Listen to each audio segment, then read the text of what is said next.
I feel so blessed that we have 6 adult children that all manage their money incredibly well. And I believe that while they were growing up, the principles that we put into practice that have been a part of this series on helping your children be responsible with money, and this one thing I did when they were teenagers, are the key reasons my children are responsible as adults.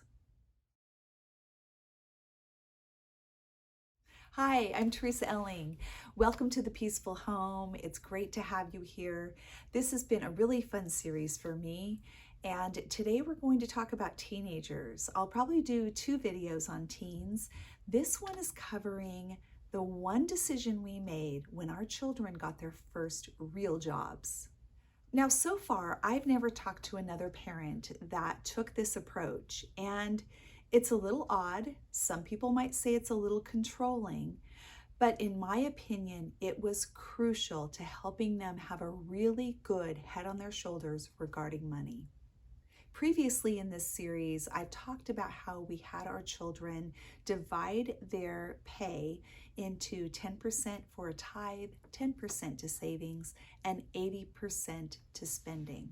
And that 80% could be used in any way they want if they didn't violate our family rules and values. So here's what changed. The new requirement was that they tithe 10%, they save 50%, and they have 40% available for spending.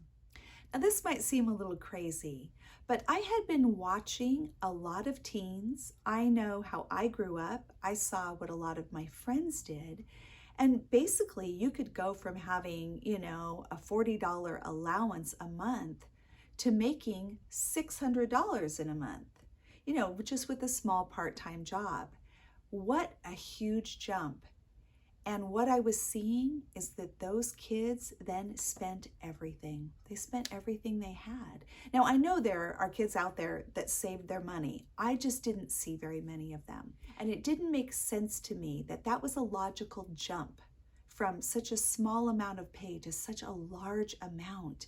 So much pressure to be responsible with that money. So we let our kids know well before they had their first jobs. So they knew going into it that this is the way it was going to be.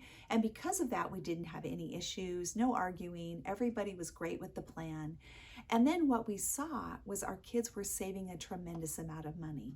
Now, again, the same rules applied as before. That savings was for purchasing a car or a home. It was not for a short-term savings. So if they were saving up for a trip or a new bicycle, that had to come out of the 40%. This really kept our kids still not being allowed to purchase too much too fast, to be able to have too much to spend, being really allowed to make very impulsive decisions quickly, and just too much freedom without having enough life experience to match that. So to be honest, we did this as an experiment. I had never heard of anyone that had done it, and I didn't know if my kids were gonna hate me down the road.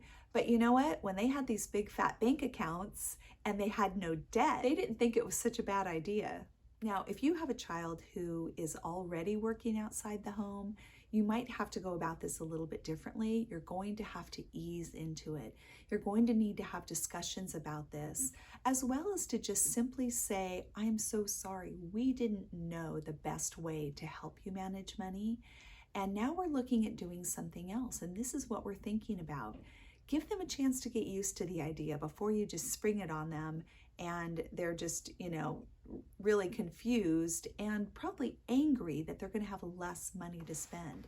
If they've been able to spend what they want, they are not going to be happy about having to put a larger portion aside.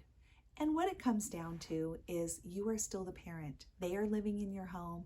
They need to abide by your rules and have a good attitude. It doesn't mean they can't feel sad or even angry for a while, but they need to work through those emotions and come to a place of being respectful and having a good attitude. If they don't, they can choose not to work.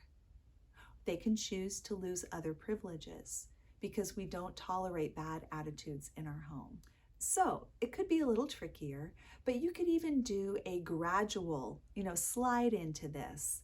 So you're going to give 10%, you're going to save 10%, and then your next paycheck you're going to save 20%, and the next one 30, and the next one 40. And just kind of ease into it bit by bit. That might make it a little less painful for them. I can't tell you and your family what is best for you, but I am grateful to have the opportunity to share what really worked in our family.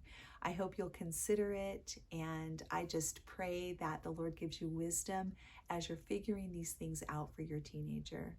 Thank you so much for joining me today on The Peaceful Home. God bless you.